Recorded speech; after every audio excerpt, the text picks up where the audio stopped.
Good evening. It's Friday, November 26, 2021, and we want to get you caught up on the biggest stories of the day so far. We begin this evening with a mother charged with murder in connection to her daughter's death. Police now saying Brittany Hall and her partner, Celeste Owens, the two women on your screen, both killed 8-year-old Amari Hall. Earlier this week, Hall was only facing charges of making a false statement. Last weekend, Brittany Hall reported that her 8-year-old daughter, Nicole Amari Hall, disappeared while in Gwinnett County. The girl's body was found days later in a wooded area in DeKalb County. The two women are now behind bars.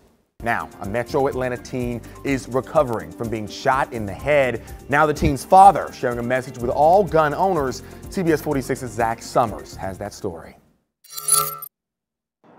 That Tenaro person was looking forward to taking his children to a car show in Orlando last weekend, but that joy turned to horror when his son was shot in the head while playing with a loaded gun.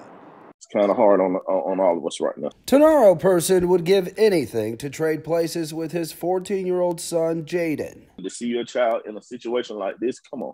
Last Saturday, Jaden and his teen brother found their sister's gun, which she legally carries, tucked away in her luggage.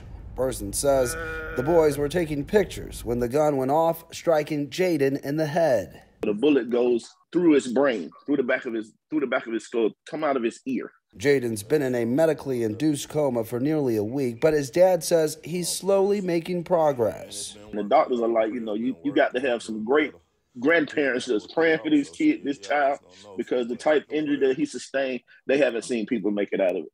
Person's message to gun owners: you have to lock those guns up. You have to do something with them, especially when you have kids around, when you have kids in your home, because I don't want this tragedy to happen to anyone. A person says investigators ruled this an accident. No charges are expected. As you can imagine, the teen brother who witnessed all of this is traumatized. The family has set up a GoFundMe page to handle expenses. In Atlanta, Zach Summers, CBS 46 News. CBS 46 is your vaccine team. There's new concern tonight about a new variant of coronavirus. It was first discovered earlier this month in South Africa and has since turned up in Belgium, Israel, and Hong Kong. It's now prompting certain countries to ban flights from South Africa. CBS 46's Jamie Kennedy takes a closer look at what the experts are saying. As many sat down to their turkey dinners, medical experts in the US were making calls to their South African counterparts to discuss a newly discovered COVID strain. Has some mutations that are raising some concern, particularly with regard to possibly transmissibility increase and possibly evasion of immune response. We don't know that for sure right now. Experts saying they don't believe the strain is here yet. Anything is possible. We don't know that. There's no indication that it is right now. The new strain, though, prompting several countries to ban flights from South Africa and sent the stock market tumbling. With more people coming together for Thanksgiving indoors, experts say people should be wearing masks if they are unsure of the vaccination status of those they are sharing a meal with. The expected bump in cases from Thanksgiving prompting Fulton County schools to keep their COVID reporting portal open during the break. Please continue to report any incidences or exposures of COVID over the holiday break, and please do not come back to work and or school as a student if you are symptomatic, and realize that there will be additional cases as families congregate and get together over the holiday period. Jamie Kennedy, CBS 46 News. Jamie, thank you. On advice from the CDC, the Biden administration announced it will join Asian and European countries in restricting travel from people coming from South African countries starting Monday. Atlanta-based Delta Airlines says it has no planned adjustments to service at this time. Pfizer says it's expected to take up to 2 weeks to determine if its vaccine is effective against this new variant. President Biden will require people who are not citizens to get vaccinated before they land in the United States. It goes into effect January 22nd. People who enter the U.S. on ferries will also have to get fully vaccinated. The CDC is forecasting an uptick in coronavirus death and hospitalizations over the next 4 weeks because of the holiday. By December 18th, the new death toll could be between 794,000 and 822,000. Hospitals are likely to admit more than 12,000 new COVID patients in the next 4 weeks.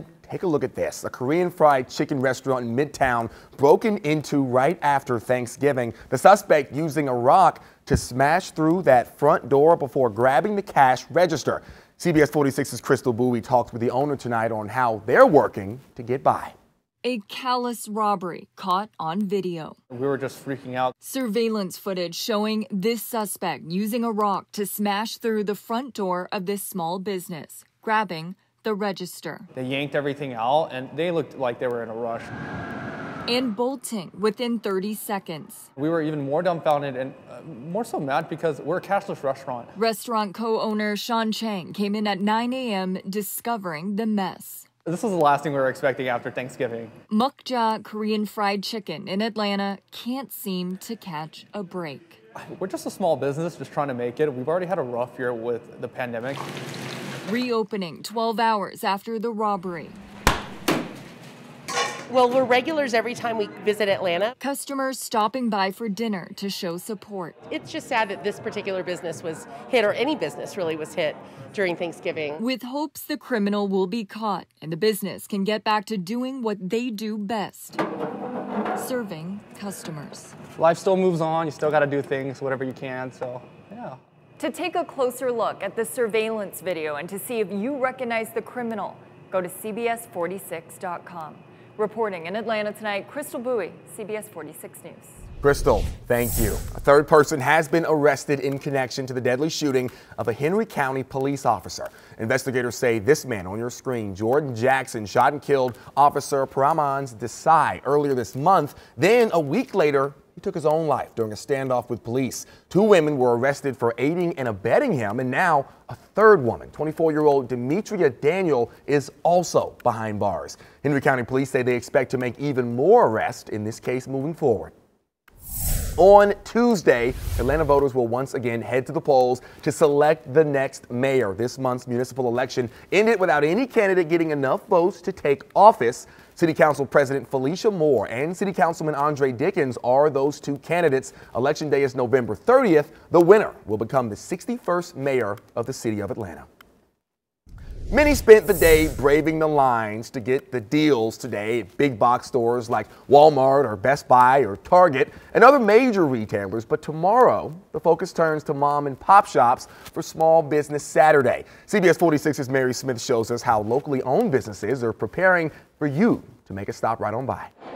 While the madness continues at major retailers for Black Friday, many small businesses are anxiously awaiting the crowds for a 12-year tradition going strong. We really hope to have a good crowd tomorrow. We'll have specials in the store, discounts and things on sale. Michael Knight says his store, Caboodle Home in East Atlanta Village, has been open for 25 years. And Small Business Saturday is helpful to its bottom line. When you buy from us, your money stays in the neighborhood. Lots of local art and locally made furniture. And many small businesses will be serving the deals this weekend, including Park Pet Supply here in East Atlanta Village, where you can get deals for your best friend. Park Pet Supply is also offering Small Business Saturday deals, hoping to catch up on any lost sales in a time where businesses have been hit so hard. We actually closed in March of 2020 and didn't really reopen until May of this year. But it is an important day. We have numerous specials going from a lot of our different manufacturers, a lot of, buy one, get one free and things like that. And it's a critical day for us moving into the Christmas season. Reporting in East Atlanta Village, Mary Smith, CBS 46 News. As many stood in line early this morning to get the best deals they could, others, like me, planning to shop from the comfort of their own homes this holiday season. And while buying online from a major retailer is usually a safe bet, Better Call Harry explains buying from individual sellers can be a gamble unless you know what to look for. I was only 30 seconds into my holiday online shopping spree when I got on Instagram, and look what I found.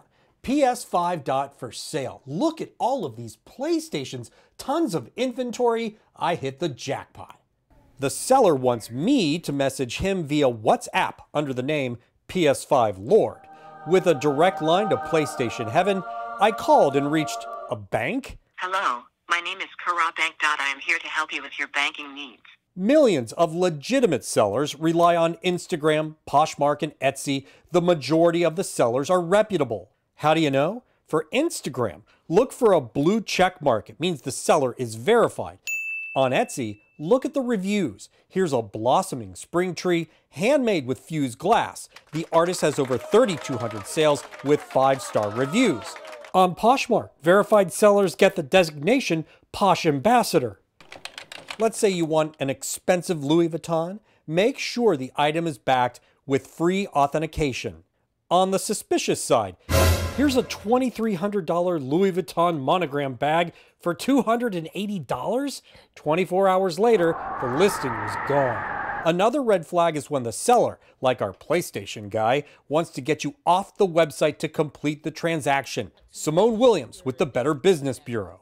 I personally, if I'm dealing with a business, I do not do peer-to-peer transaction because, again, once I send that money to that person can disappear, and then I will never see my money again.